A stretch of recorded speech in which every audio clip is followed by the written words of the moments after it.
Well, hello everyone. Welcome to the call for October. Um, so, as we're going to talk about later on in the call, there's a lot going in politics at the moment that obviously is directly related to our work at Results. And so, I guess if you've been listening to some of the loud voices at the party conferences over the last couple of weeks, that may not sound like very good news. But I hope we can use this evening to put some of that in perspective and have a good chat. And I'm really looking forward to that discussion about the impact of the politics on our advocacy this evening. So we've got a great speaker to lead us through this, who I will introduce shortly, except she hasn't arrived yet. I'm sure she will. I have faith in that. um, okay, and I think we're all familiar with each other on the call, but if anyone wants to just say hello, please do.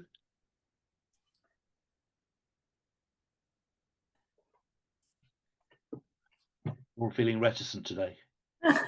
So I have to do the normal housekeeping messages. Please keep yourself muted. If you've got any questions or comments, please do use the chat box. I'm trying to keep an eye on that. I've got things on two screens, and I'm not quite familiar with where they are yet, but I think I can do it. So captions are turned on. If you want to use those or not, please turn them off or on. And we are recording the call as usual to put them on the website afterwards. So what I will say now, before our speaker arrives, is that our new Foreign Secretary, Yvette Cooper, was appointed just 3 days after our last grassroots monthly call. So we had our call on the Tuesday, the reshuffle was on the Friday. And of course, we'd only just asked you to write to the previous Foreign Secretary, David Lammy, about the need to maintain funding for the Global Fund. If you were able to take action, a big thank you. Most of you on the call, I think, know just how much the Global Fund achieves around the world, obviously saving millions of lives, and I think also providing incredible support to countries' health systems as they're tackling the three diseases and, helping to keep them sustainable. I'm just going to put a reminder of what the Global Fund achieves in the chat box in case anyone wants to have a look at that. It's from there.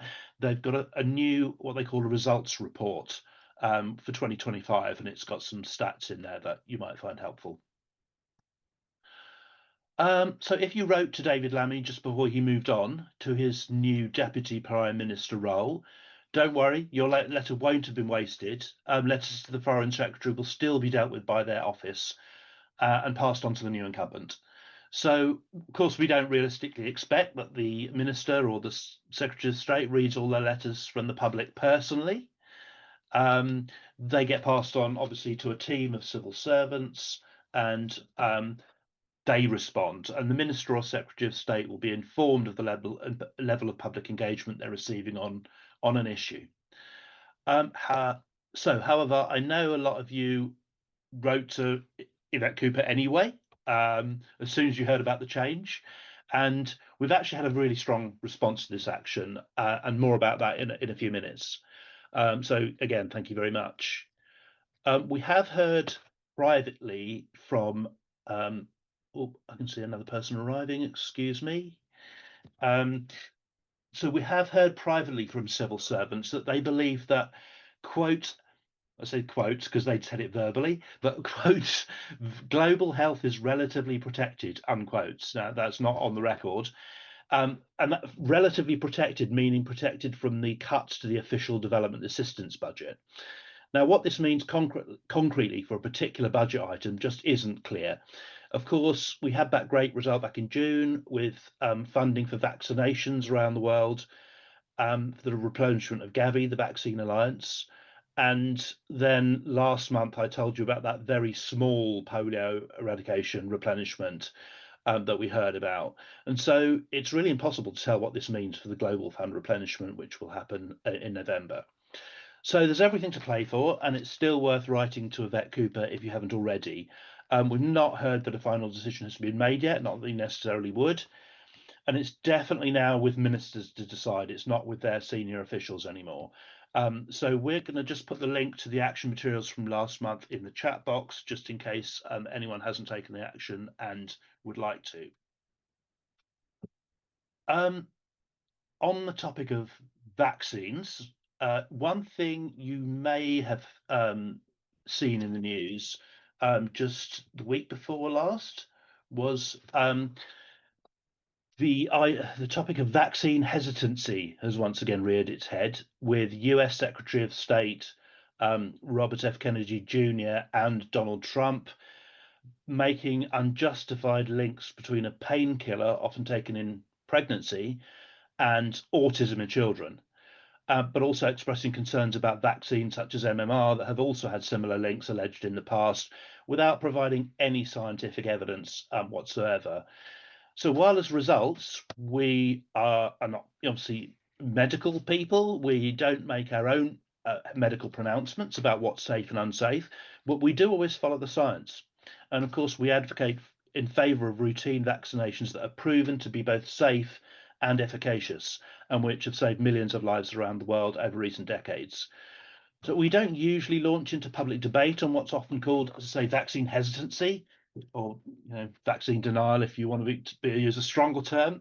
However, this recent high-profile intervention did worry us, particularly since the debate across the Atlantic when Nigel Farage refused to distance himself from Donald Trump's comments, and theories linking the COVID-19 vaccine to cancer were shared at the Reform Party conference. And we'll link to that coverage if you're interested, if you can bear it, if you want to. I'll just put that in the chat box now.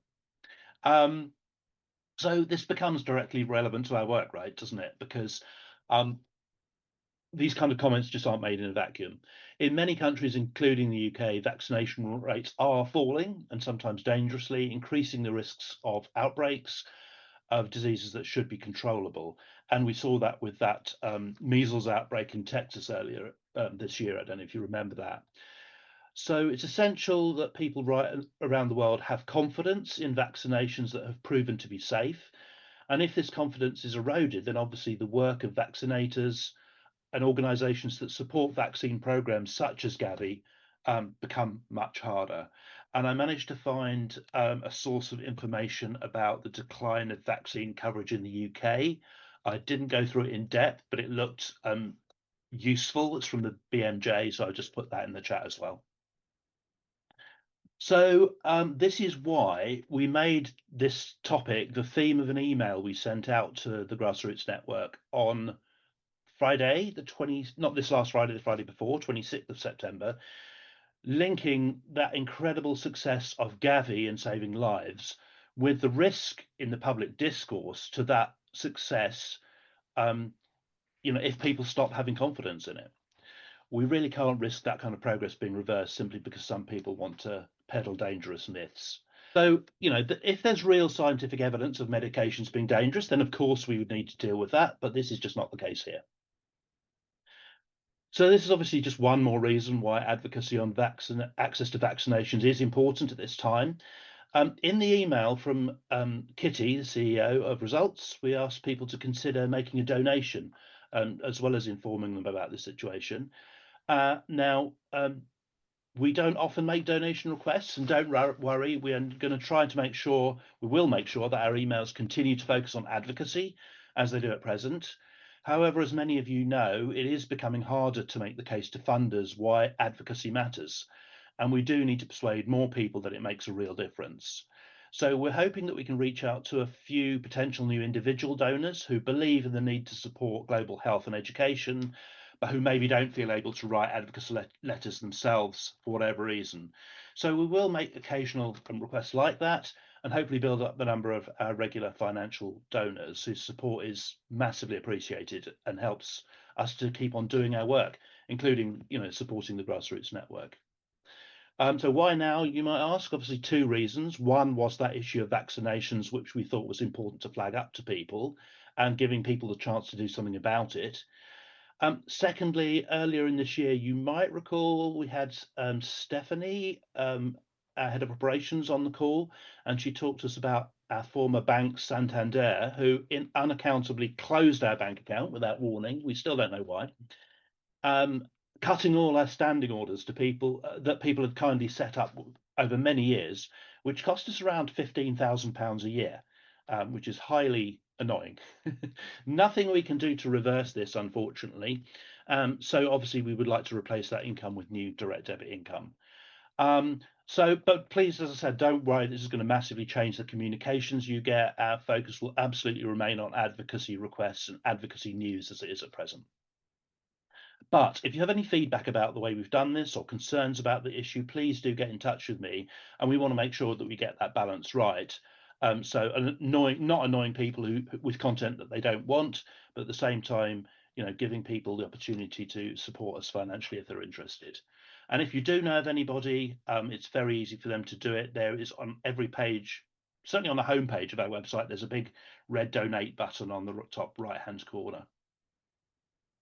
Lastly, on this section of updates, you may have seen last week's suggestion, if you're following the party conferences, by the Shadow Chancellor Mel Stride at the Conservative Party conference, of a further cut to ODA to 0.1% of gross national income. So we went from 0.7 to 0.5 to 0.3, and they would like to cut us even further. Needless to say, at results, we totally disagree with that. Regardless of who said it, it would make no difference to the performance of the economy, the UK economy. It would further harm our international reputation. And most importantly, of course, it would leave many thousands extra people around the world without access to things that they need, such as health, education, etc. So this is not something we ever accept as compatible with our charitable objectives at results, and therefore we do firmly oppose it. However, as this is a statement by the opposition, we aren't going to be.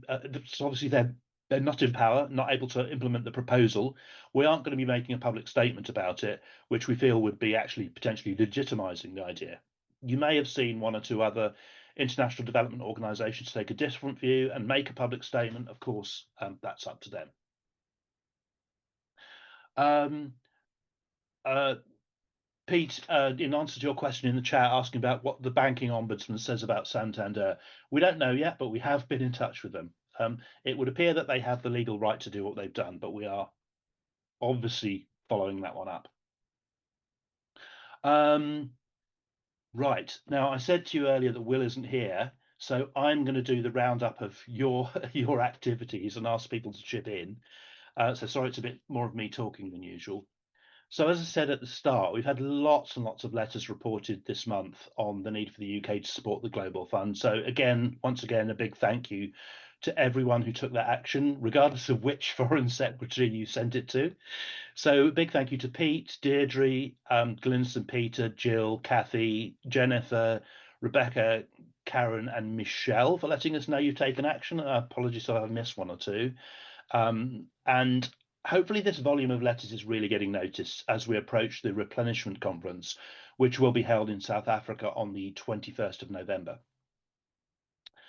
A big thank you also to everyone who took the previous action on the prioritise of global education, which we have already covered on this call, but thank you to people who've been sharing the letters they've received back, and we've had one or two back more recently. Thank you, Jill and Deirdre, for your letters recently.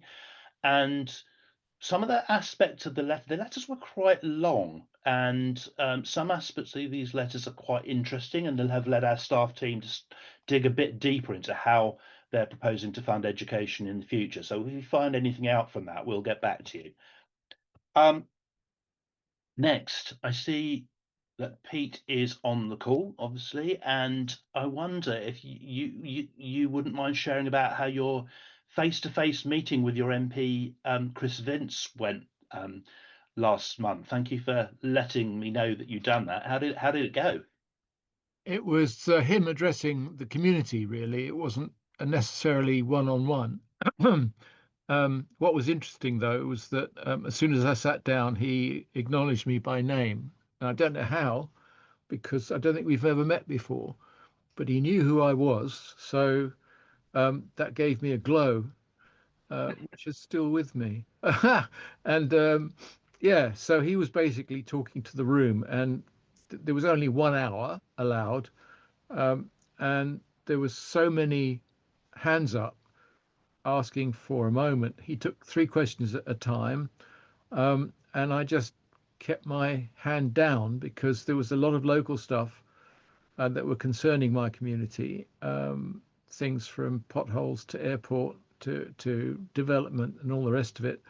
I'm kind of very happy to continue communicating with him by email, as he seems to be very willing to respond um, in kind. So I didn't actually bring up any subjects.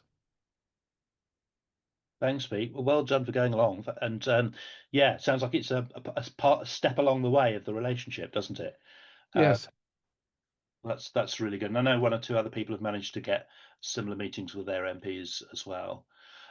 Pete, you also shared with me by email, and thank you for saying it was okay for me to raise this on this call, that you've been using AI to help you craft your emails. And I gather it's a little bit more sophisticated from what you shared with me to than just feeding in the action request and seeing what comes out at the other end. Would it be okay if you could share a little bit about what you do and any kind of top tips in case anyone else is sort of dipping their toe into that area? Okay. Thank you for asking. What I will do after this call, I could have done it before the call, was simply to ask Chat GPT to look at the website, the results action page. Um, I'll say Chat GPT because I've been dabbling with other AI tools, and I find Chat GPT to be the most effective for my business, my work, mostly technology and music. However, it's brilliant with the results page. I was given a choice of uh, short, medium, long. I was also given a choice. Did I want it to be more chatty? Did I want it to be more formal? When I actually said something quite specific about the ask, it then recreated the letter and included the ask. Um, it also it also offered me an email version, and a short version so that I could put it if there was a member's online message slot. So it was so incredibly versatile. Um, the letter at the end of the day, I looked at it and I thought that's quite good. Um, and I said something like, or I input something like, I have a bit of a history with this issue, and it included that detail. So it's basically extremely flexible. It's a work of art, actually. I don't know how they did it, but I strongly recommend it, or I suggest it. ChatGPT at the moment is free. As it happens, I have a paid version, which allows me to store all sorts of chats forever. Um, but I don't know the difference whether the free version would be as versatile. I think it would be in this case, with regards to the results action. So what I'll do when I could do it right now during the call, I could ask ChatGPT to look at the web page. Um, it'll look at everything. It'll look at the links. It'll look at history outside of the issue, um, and it will come back with a totally sane and very, very interesting letter, which I'd be happy to forward to the new Foreign Secretary. Any questions? Yeah, thanks, Pete. Yeah, a lot there. Anyone want to weigh in? I'm gobsmacked. And Pete, presumably it didn't come across as in any way unreal, or otherwise, I'm guessing you would have flagged that up to us. Absolutely. I mean, I've given it letters of my own on different topics. We've been working on, for example, our wills, Margaret and I. We've been corresponding with other people, and I've been passing it through Chat GPT, and it does simply do an amazing job on any text that I've put in. It's been designed to be human, and it does a very good job. It does a better job than I do, to be honest, in terms of actually creating a narrative to put out in the world. Um, I'm very pleased with it, and I have to say that every time I use it, I have to be very careful because it does make a lot of mistakes. Not in this context, but I've found that in my professional life, it makes a lot of mistakes and it apologizes every time. Well, It's that's good. it's extraordinary. It really is. So yeah, so I would suggest it. If anybody has any questions about it, they can ask me in the chat or ask me by email, um, and I'll be happy to advise.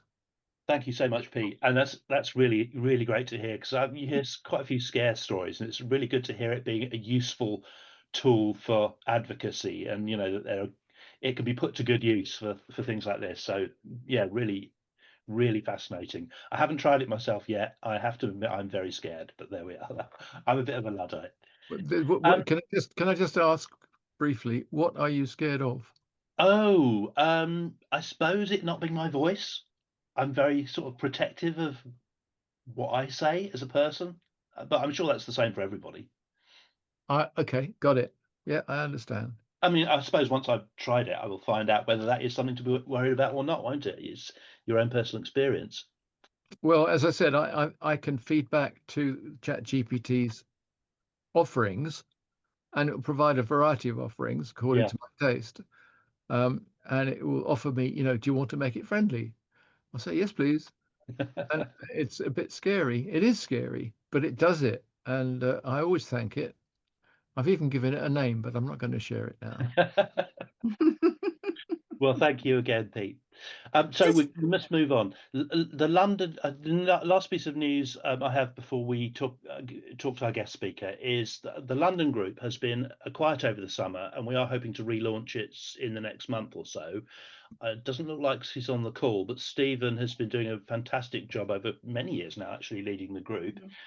And we have a new venue. The next face-to-face meeting, for those of you who are in London, we will be letting you know about this, but we've just booked it today, which is in a new venue in South Lambeth called the Wheatsheaf Community Hall. And it's going to be on Thursday, the 23rd of October. As I say, we'll be sharing that with all London-based campaigners very soon to get a new meeting up and running. The group has been using a software platform called Meetup to advertise their meetings to people across London, and we've just paid for that to be for us to be on that platform for another year. So we'll be advertising the meeting there as well. But the good news there is that it's actually available for every group across the country to use. So if that's something that you want to consider, using that platform to advertise things that you're doing, please get in touch, because we're paying for it, and we can, as far as I'm aware, we can advertise as much as we like. So one thing that we are advertising is our I don't know, you might or might not have seen links to them in the newsletter, but every month we do a half-hour sort of introduction to advocacy and to results call. And so we've started advertising those on Meetup. We used to do them on Eventbrite, which wasn't really the best platform for our issue. I think we didn't get a lot of traffic through it, and it was difficult. So we're giving Meetup a try. But if any of you want to use it, get in touch. So, Jill, Navi, yes. can I just chip in with something that's sort of related to the topic of this evening, but that Sarah Mullally has been appointed as the new Archbishop of Canterbury, and she was the previous chief nursing officer. So she's a former nurse and a former midwife, so she obviously knows a lot about health. And I just think that we ought to be writing to her and asking her to, along with the other leaders of the faith leaders, to be, pushing for health and for development issues. That it's part of the message. I just think it's something that we ought to be thinking about sooner rather than later, because I think we'd be pushing an open door. It would mean that if she and the other even Christian leaders got on board, then they might be able to change hearts and minds about this, cutting of development aid. Thanks, Jill. That's a really good spot. I hadn't cottoned onto that one yet. If obviously if Yeah, anyone so wants to write a letter to her, more than welcome. But we need to have her on our radar, don't we, as results? yes. Well, I think maybe your results could have a look. I've met her Thank at you. an Yeah, event a while ago. She came to our village for the 800-year anniversary of the church, and she was very, very good. Um, great. not as a speaker, but she was a very senior person in the medical world. Yeah, I'd So spotted she'd you been know, a nurse, a senior nurse, but I hadn't made the link. So yeah, thank you. okay. Right, I am going to introduce our speaker who's been waiting patiently, who most of you know. It's Lucy. So Lucy, welcome. Lucy is Lucy Drescher, as many of you know, our head of parliamentary advocacy at Results. She heads up the parliamentary advocacy team, which works to cultivate champions for our issues in Parliament amongst both peers and MPs. Lucy is a passionate campaigner for disability rights, having worked in that field for a number of years before joining Results. And she also leads our work on inclusive education. So, Lucy, hello. Good evening, everybody. Lovely to see you all, and lovely to be able to join you. I don't think I need to say too much about myself, do I, Naveed? Because well, you don't. No, we usually ask, but we do ask speakers to do an introduction. And I know if you would like to say something about, what your life before Results, you're welcome. But also, I was wondering whether it's fair to ask you, what do you enjoy about promoting the work of Results in Parliament? Is that a fair question to ask? Yes, that's a fair question. So I've always really liked meeting MPs and talking to MPs and getting to know them, and getting the opportunity to talk about the things that we all think are important and trying to get them interested. Some of them, it's much easier than others. And some people, they're kind of just nodding their heads, and other people are really interested. But I really love that side of things. And when you can get people interested in, they then do speak out about things. I mean, I think you all know this, don't you?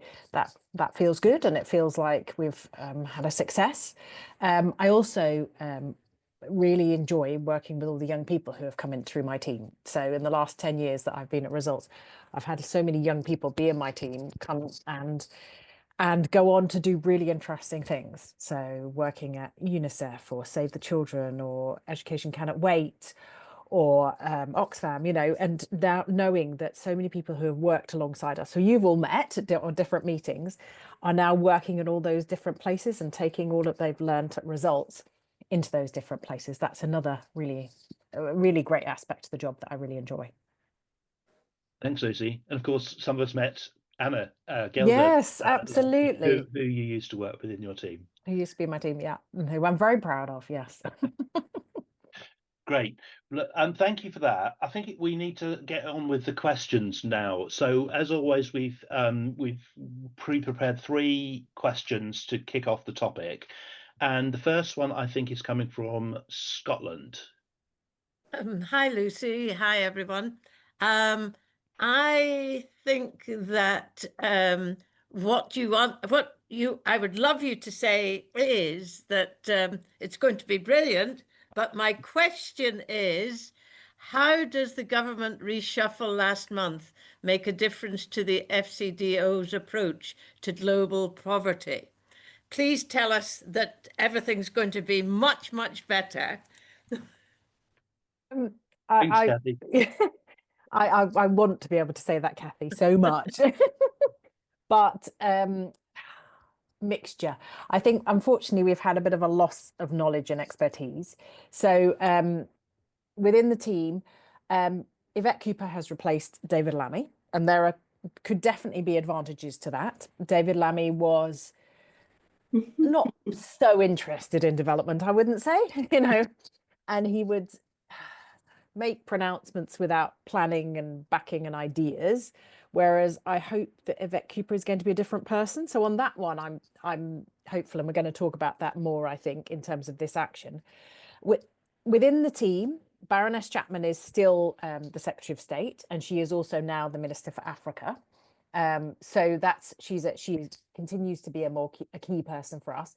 And actually, before she was a minister for Latin America rather than Africa, and so it's good to have the Secretary of State responsible for Africa. Stephen Doughty continues to be in the team, and also Hamish Faulkner, who has the difficult job of being responsible for the Middle East and working on Gaza and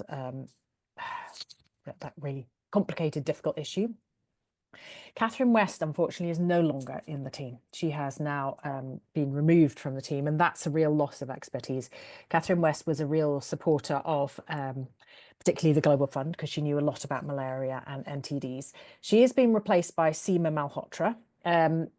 Her area is in the Indo-Pacific, so not something we're going to cross over with so much, but we'll have to see how she develops as a minister. She's not someone I've particularly heard speak about development, but we'll see. And Lord Collins, unfortunately, has moved from the team, and that's a real loss, because Lord Collins was a bit of a favourite of ours. He'd been on 2 trips with us, loved nutrition, was really passionate about it, and maybe that's why he's no longer a minister. He has been replaced by Chris Elmore, who has responsibility for multilaterals and human rights, so is an important minister for us. He's again somebody who we haven't particularly heard talk about development, but we'll see. You know, he needs to learn, and when someone hasn't been talking about it, that doesn't mean that they're not going to be interested and they're not going to learn about it. So no reason to think that these people can't learn and that they can't be interested, but unfortunately do have to keep on reminding ourselves that Baroness Chapman was basically brought into the job to make the cuts happen, and that's always a difficult thing to remind ourselves. And when she was at the party conferences, I gather at the party conference, sorry, the Labour Party conferences, the Labour Party conference, she was kind of talking about the cuts and how we have to get used to them, how we have to adapt to them. So, you know, I'm not sure we're going backwards from the cuts at the moment, which is very sad to say. I don't like to say that at all. But one good thing is that she was still talking about the possibility of a conference on development. But I'll maybe talk about that more in a little bit. So I'll leave that for the second question, maybe. Thanks, Lucy. And I think it's really important that we hear that slightly sobering note about you know, Baroness Chapman's role and the likelihood of, you know, us going back to 0.7, you know, in the immediate future. I think, you know, realism is important. Let's move on to the second question, which I think is going to come from Richard. Is that right? Richard, you're on mute. Sorry. Hi, Richard. Hello, Lucy, and hello, everybody. Thanks very much, Lucy, for coming along to our meeting this evening. So my question is, what do we know about the new Foreign Secretary, and how might this affect her approach to international development? So Yvette Cooper is a very experienced parliamentarian. She became an MP in 1997, which means that she was part of the whole new time with New Labour. She was a minister both in the Blair and Brown governments, not a development or foreign office minister for either of them. She worked on other topics, but she was briefly a shadow foreign minister in the time from 2010 to last year. So she's had a brief time, but that also does mean that she was part of the Blair government when they set up DFID, and that she was part of that whole kind of very different time for development, and she's seen development in a very different time. So there's every reason to believe she could be proud of what happened in the past, and she could very much believe in it. She's obviously in a difficult situation. She was moved from the Home Office to Foreign Secretary because the Home Office deals with such the difficult issue of immigration. But that also means that she really will understand the spending on refugees. So she'll understand the spending that's going on in the Home Office, and the fact that the Foreign and Commonwealth Development Office is paying for quite a lot of the hotels for refugees, and obviously that's a cost we would like to see transferred to the Home Office, because that's using up the overseas development aid budget, and we don't think it's in the right place. Not that we don't think that refugees shouldn't, we obviously all believe that refugees should be looked after, but they should be looked after with the Home Office budget rather than the foreign aid budget. So I guess we have to hope that because she knows it well, she'll know how to try and make sure that that transfer is happening. But you know, that time will tell. But the fact that she's also new and got everything to learn means that your letters are really important, and convincing her and her hearing from all of you is really important at this time, while she's sort of establishing her thoughts on the topic, working out what she really thinks. It's really important that she hears from all of you. So I would just really emphasize that. She comes into the difficult situation of having the ODA budget having been cut. She can't do anything about it. She can't take that backwards, as we've already said, and that Baroness Chapman's job is to put those cuts into place, and she's not going to really change that. But she also comes in where David Lammy has said he wanted to organise a conference on development to work out how we do that differently. And that was planned for the spring. And I gathered that at the Labour Party conference, they were talking about that still happening. And they were talking about our relationship with countries in the Global South and how that should develop, and how we should work on a word that's called localization. And localization basically means knowing how the countries in the Global South would like the decisions to be made.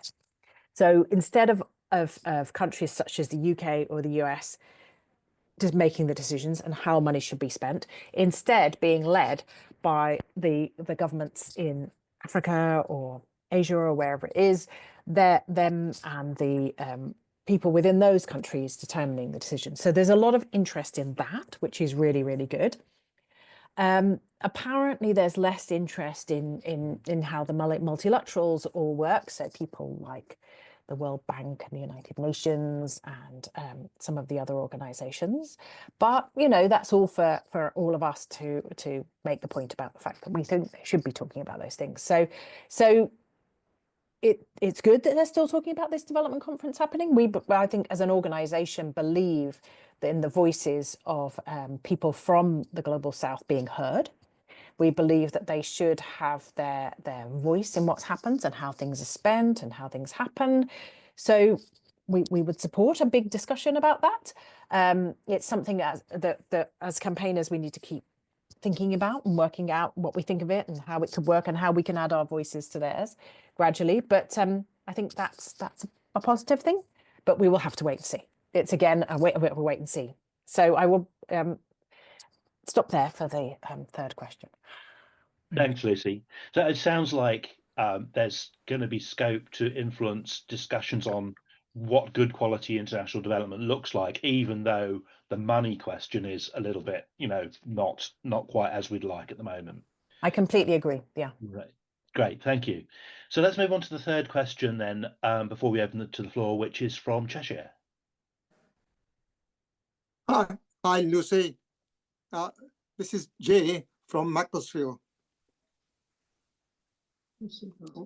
Hi, Jay. Go ahead. Hi, Jay. Hi. So my question is, what is your advice for contacting the government and MPs given the recent changes? Does it make a renewal of their support for development more or less likely? So it's not an easy question because we're in a difficult position, and I think the government's in a we're all in a difficult position because the cuts have been made, and they're gradually going to be planned and how they're going to be put into place. And I think I would say, having met with MPs and listened to people talking, just trying to persuade them to go back on that is not going to be a good message. So just saying you need to go backwards is not really going to really encourage and get them to listen. It's more about what they can do now with the money they have. So at the moment, we want them to pledge to the Global Fund replenishment. That's a message of what we want. But also we want to think about this question that I've just been saying about how you do things differently, how you do development in a way that's all about doing it better.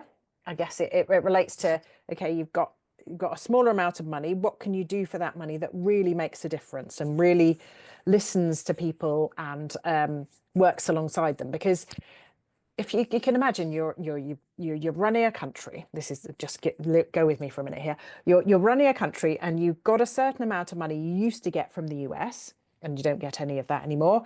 And you got some money you used to get from the UK and you're getting less. So you've got to work out how you go forward with that, how you take things over yourself. And you want to continue working with the countries that are interested in working with you, but you also have to cope with less money. And so it's a question of us. I read a good article today, actually, in the written by someone who works with the African Business Group within the Labour Party, and he was talking about how in that relationship, the UK needs to show respect. So respecting the country it's working with, showing up, not just disappearing, but being there, being part of all the conversations, and not just speaking about things, but actually following up on the things that are ideas. So if we say we're going to give this amount of money, giving this amount of money, just don't backing down, give that amount of money. So whatever they commit for the Global Fund, making sure they really do commit. Yes, I'll find it, Pete, and send it to you. And so it's very much about business, but it was interesting. I just felt it was interesting because I'm hearing this quite a bit about how African governments in particular are having to cope with this very difficult situation and how they want to work with countries like the UK, and respect, showing up, matching words with funding, and following through. So all of those things are really important, and all the kind of things that we would want to see our government doing well, wouldn't we? We'd want Yvette Cooper, when she goes to a meeting and talks about something, to actually follow through on that and do it properly, and to respect the person she's meeting. Say she's meeting someone from the government of Nigeria or the government of the Côte d'Ivoire, or the other African country. We'd want them to respect that, and we want to see that happening. And I guess that maybe, I don't know whether, Naveed, I'm going too far on this. That's a great place to pause there, Lucy. Thank you for that. I think it's time to open up and to the floor. As always, I will put my number in the chat box if anyone wants to text a question to me. Otherwise, just open your mic, or feel free to write your question in the chat as always. So I'm sure there's going to be a lot of questions flowing from the very clear kind of starting point you've given us, Lucy. So I'll just open the floor to anybody. Kathy. Thank you very much, Naveed. I was very interested to hear that we're now suggesting that asking countries how they want a much smaller amount to be spent. It's almost like now that there's nothing really, we're not giving you anything. Yeah. You can decide how to spend nothing, and you can take the blame for not giving as much as everybody wants to any of the things. So is it really showing respect and doing what we promise? Because surely we've broken quite a lot of promises already by cutting the budget so drastically. So I know that the US is worse, but it isn't much of a sign of good parliamentary understanding to just pass the buck and say, well, now it's your problem. Very fair point, Kathy. Yes. I mean, I can't argue about the fact that we said we were giving this much. We said we'd do this, and then we changed our minds. I completely agree. I think we've let a lot of countries down by doing that, and we've let a lot of organisations down. So I can't disagree with that. However, I do feel that the whole idea of working more equally with partners is a good thing, and and, you know, and not seeing ourselves as knowing better is a good thing going forward. But it's sort of the approach. But I wish we were doing it with more money to give. I wish we were doing it in that way, that we were still giving the same amount of money, but we were taking the view that we were more equal partners.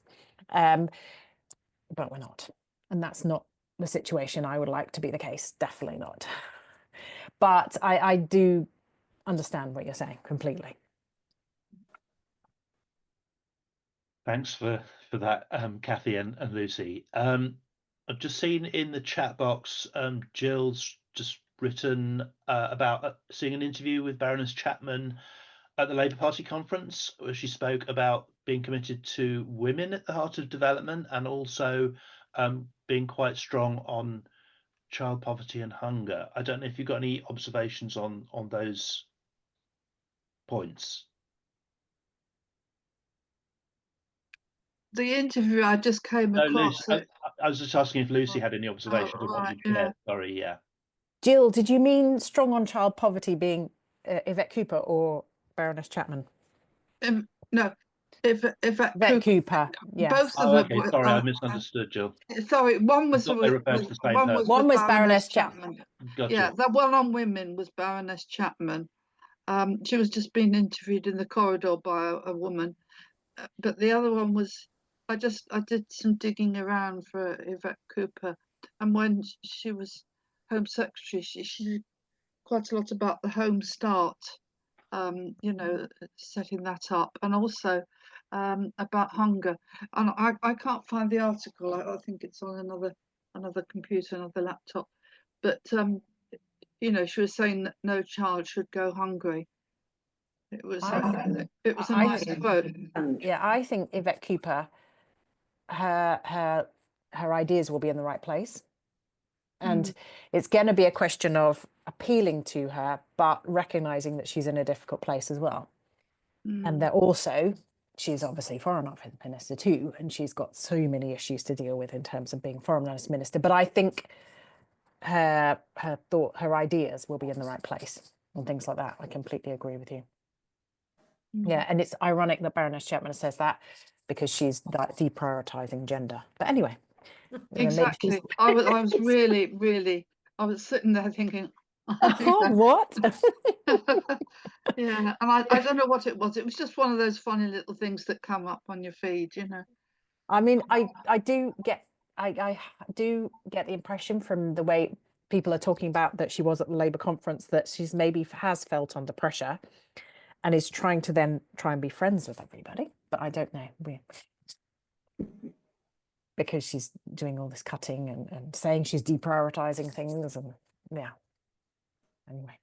Thank you. I see Richard's got his hand up. Richard, over to you.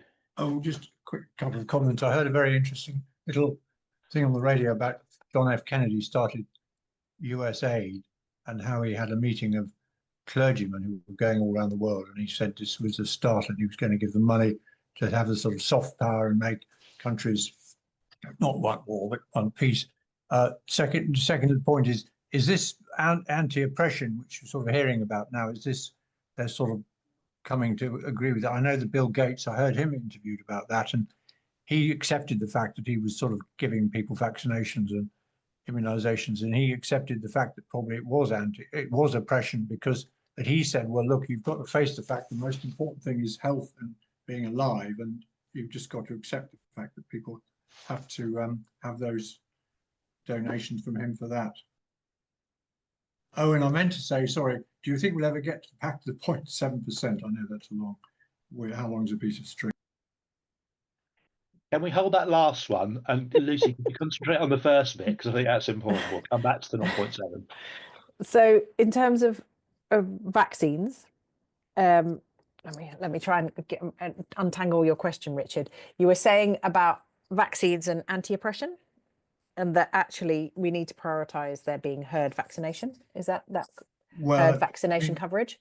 The opposite of anti-oppression is oppression. In other words, telling people what they want. They must have it. They must have it, which is what Bill Gates does, and he admits that's the case.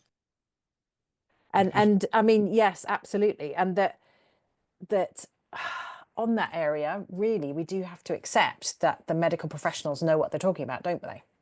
And that if we do have the vaccines, and if our children have the vaccines, our grandchildren, whoever it is, for us, it is going to make the difference. And that actually, I also think on that, in this country, a lot of people have forgotten what the terrible illnesses are like. I don't know whether you all feel that, but people have forgotten what measles is like, the effect of rubella, you know, these kinds of things. And actually they can cause, you know, horrible disability, very difficult disabilities or conditions, and people have forgotten that. We're taking 4 parliamentarians to Geneva tomorrow, and a lot of the people they're going to meet, many of them are around vaccines, so they're going to meet people from Gavi and the Global Polio Eradication Initiative. And one of the things they've talked to us about in advance that they want to think about is about vaccine hesitancy, and the fact that they're experiencing that in their constituencies. And they'd like to link what they hear on the global level to what they're hearing in their constituency. So it's something we're going to focus on quite a bit during the trip, and particularly around social media and other media within their constituencies around that. I mean, it does seem like a really big problem, and particularly when they have the President of the United States backing that up too. It's very worrying, isn't it? Thank you. And thank you, Richard, for picking up on that, because, you know, I think we all have our views, don't we, on this. You know, we want people to be free and making their own free choices, but at the same time, countries do have public health programs, some of which are more or less coercive because of the wider impact on society of people exercising their choices. I'm sure we'll all make our own judgments about that, but thank you for raising it.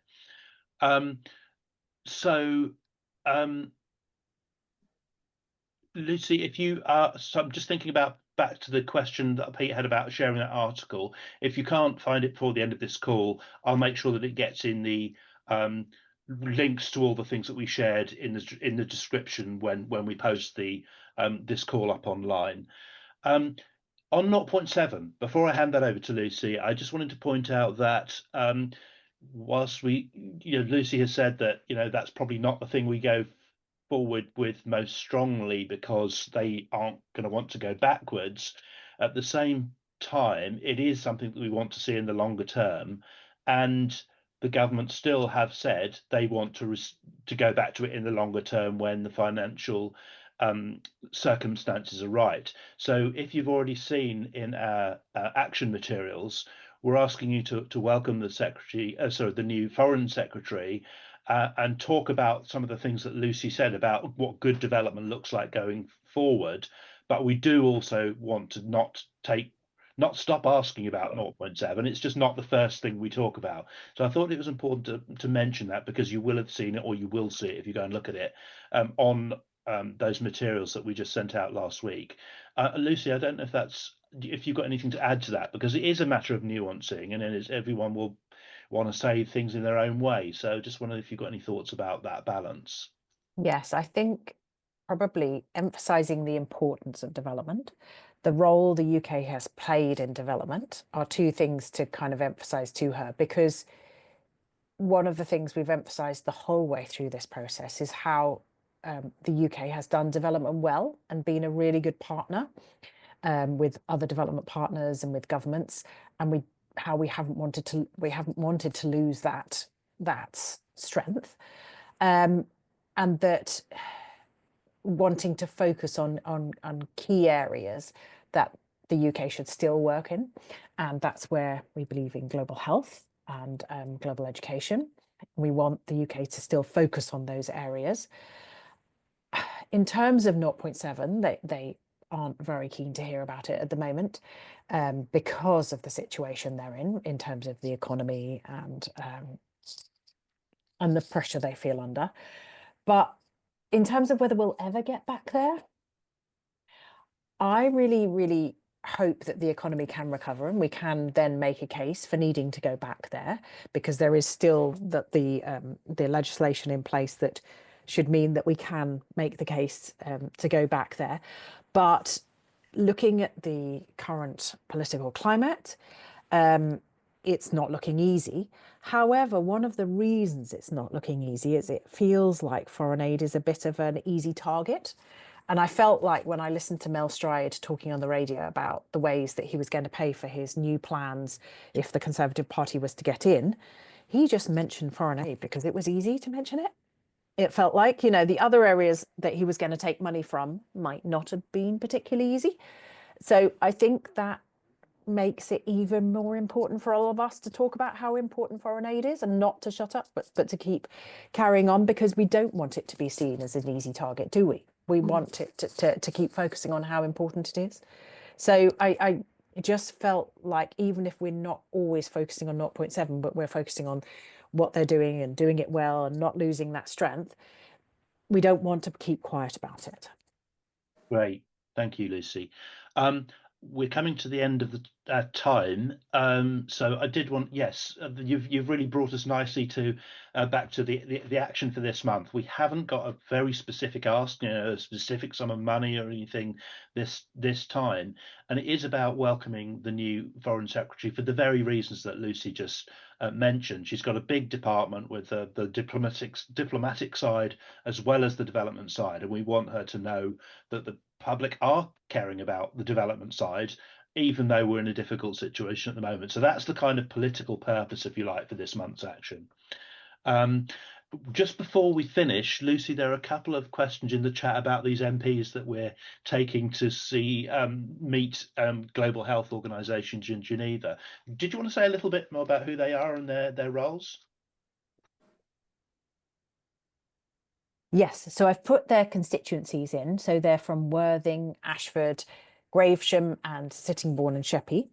And the reason the four of them have been chosen is, so Sojan Joseph, who's the MP for Ashford, he is the new co-chair of the ABVG on TB, so on tuberculosis. So we're getting to know him better. He's someone who used to be a nurse with people with mental health problems. Issues, and he's got experience of healthcare, and that's one of the reasons we identified him. Also, he talked about TB, and so we went to talk to him because we heard him talk about TB and his interest in it. So we want to take him to meet people because we want him to develop his understanding of tuberculosis and the global health environment. Kevin McKenna, who's MP for Sittingbourne and Sheppey, he is going to be, when we can get it established, the new chair of the APPG for vaccinations for all. So it's very important, we feel, that he meets people from Gavi and the Global Polio Eradication Initiative, and generally talks lots about vaccinations, because obviously we're also talking about TB vaccines at the moment as well. Lauren Sullivan, who's the MP for Gravesham, she is the chair of the APPG on malaria and NTDs. So she's not one of our APPGs, but a very relevant one. And she is a really lovely, very active, very supportive MP. So we're hoping that she will learn more about our issues as well. She's also going to go to an extra meeting on malaria, as well as the meetings we've set up. And finally, Becky Cooper is the MP for Worthing, and she is, neglected tropical diseases. Thanks, Naveed.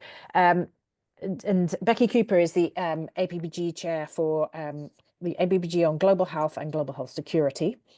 And so that brings together all of our global health issues. And we want her, obviously, to hear about all the different issues around the Global Fund, Gavi, GPEI, but also she is thinking about the global health, the WHO workforce. So she and I are going to a meeting on Thursday morning about that with the World Health Organization. So she's thinking about lots of different issues about global health security and the World Health Organization's workforce, and the fact that, you know, all the issues around important people in the NHS who come from other countries and who support our NHS and all those kinds of issues. So they're a collection of people who we've chosen very carefully, who are on key all-party parliamentary groups working with us, and who we want to get to know better in terms of all these issues, but also we want them to understand things better and have the opportunity to know these institutions well. Thanks, Lucy. It's really good to hear about the detail. I'm sure, you know, that hopefully that gives a sense of some of the things that the staff team is doing that complements your your work. And I just want to say, Lucy, thank you so much for being with us this evening, given that you have to fly out or travel out tomorrow to Geneva. So really appreciated you. So we've run out of time. So yes, thank you to Lucy, and I hope this evening has helped people get a handle on the new Foreign Secretary, particularly the kind of situation that politics is in at the moment, particularly with the government, as it, obviously we've got a budget coming up as well, so lots of things to think about there as you plan how you want to take forward your relationship with these issues over the next few months. And if you can do the action, thank you very much. I've seen in the chat, Pete, we're sharing your letter with your MP. How did you want to do that? Was it? Can you put something in the chat? Is that possible? I just sent a copy to my MP. Yeah. Oh, I see. Sorry, I thought you were referring back to the AI conversation. My mistake. Yes, no reason why not. I don't see why not. Okay. I mean, I think the fact that your MP sees you interacting with the Foreign Secretary can only be a good thing, but perhaps other people would see it differently. So we have to finish there. Thank you as always for all of your advocacy, and it's just lovely to see you all as always. As always, we'll keep I'll keep the line open for a few minutes after the end of the call, but it is almost 9:05 now, so I'm just going to say, as always, enjoy the rest of your evenings, and thanks for everything.